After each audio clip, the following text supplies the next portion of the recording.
Today, we're going to dive into the story of a philosopher of love whose own life was just filled with tragedy and exile. And yet, his ideas, they somehow managed to capture the imagination of an entire continent.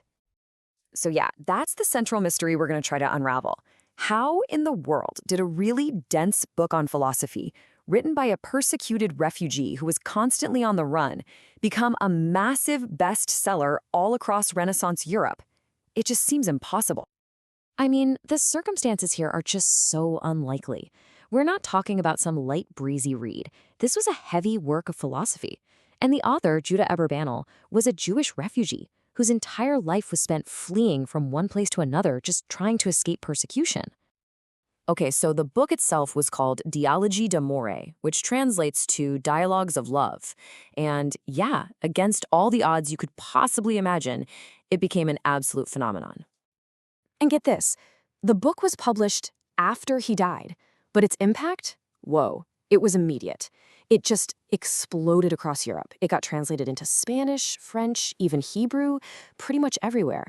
But what's really wild is that it found this huge audience among non-Jews, and that almost never happened for a work by a Jewish philosopher back then. So you see, this wasn't just some book people were reading. This was a full-blown cultural event. So if we really want to understand the book, we've got to understand the man behind it. Who exactly was Judah Abrabanel? You might also see his name as Leona Hebreo. You know, his life wasn't some quiet academic existence spent in a library. Not at all. It was just constant chaos. I mean, just look at this journey across the map. He's born in Lisbon, then he's forced to flee to Spain. Then he gets expelled from Spain, so he heads to Naples. Then there's a French invasion. You get the picture. He was always on the move, a perpetual refugee. And right in the middle of all that political turmoil, something truly awful happens. A personal tragedy that's just unimaginable. The Spanish monarchs, Ferdinand and Isabella, they knew he was a brilliant doctor and they wanted to keep him, so they tried to force him to convert to Christianity. And the way they did it, they kidnapped his baby son, just took him. And we don't even know for sure if he ever saw his son again. It's heartbreaking. You can just feel the pain in his own words. This is from his poem, The Travails of Time. He's a man whose family has been shattered, scattered to the winds. And it's from this incredibly deep well of personal loss and suffering that he somehow builds this profound philosophy of love. It's amazing. So that's the big question, isn't it? How does a man who had every single reason to believe the world was just a cruel, loveless place turn around and create one of the most beautiful and optimistic philosophies of love ever written? How does that happen? Well, he basically started by taking a core idea from Western philosophy and flipping it completely on its head. So the old idea, coming from Plato, was that love is basically a kind of neediness, right? You love something because you don't have it, which means a perfect God who has everything and lacks nothing, well, God can't love. Abrabanel said, nope, that's all wrong. For him, love isn't about lack. It's the total opposite. It's a creative, overflowing force. A perfect God doesn't just happen to love. A perfect God has to love. And that love is so powerful, it's literally the thing that creates the entire universe. And the key that unlocks this whole idea is the connection between love and beauty. See, for Abrabanel, beauty isn't just, something nice to look at.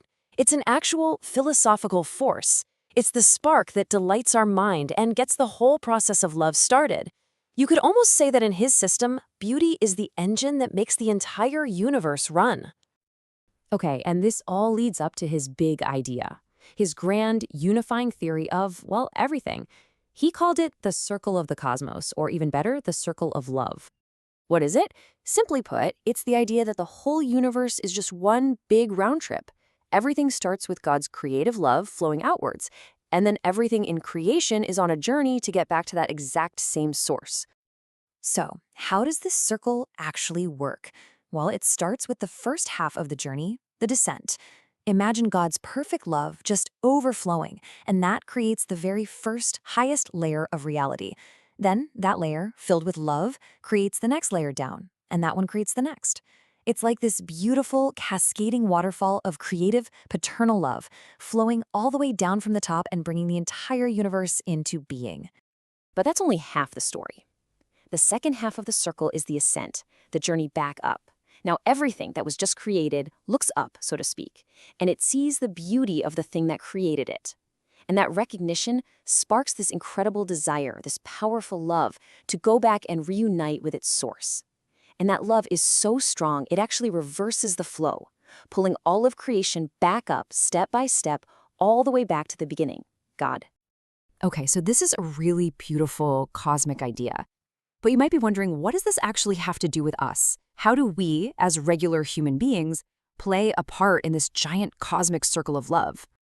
Well, Abrabanel's answer is surprisingly simple and practical. He says our journey back up to God starts right here, by appreciating the beauty in the world around us. And he's specific. It's through what he calls our spiritual senses, sight and hearing. So looking at a beautiful painting or listening to an amazing piece of music, that's not a distraction from spiritual life. According to him, that is literally the first step on the path to God. He even gave it a name, the ladder of love. And here's how you climb it. Step 1, you see or hear something physically beautiful. Art, nature, whatever. Step 2, that experience sparks a feeling of love for that beautiful thing. Step 3, that love then pushes your mind to think about higher, more spiritual kinds of beauty. Like the elegance of a scientific theory or the beauty of a kind and virtuous act. And finally, that leads you to the top of the ladder, the ultimate love, the love for God, who is the source of all that beauty in the first place. So what's the big takeaway here? Well, first, Judah Abrabanel was this incredible bridge builder. He brought together ideas from Jewish thought, Islamic philosophy, and the Italian Renaissance. Second, he basically put beauty at the center of philosophy. He argued it was absolutely essential. And maybe most importantly, he gave us this amazing picture of the universe, one that isn't held together by cold mechanical laws, but by a living, breathing, passionate relationship of love between the creator and creation. And I just want to leave you with one last beautiful image from his writing.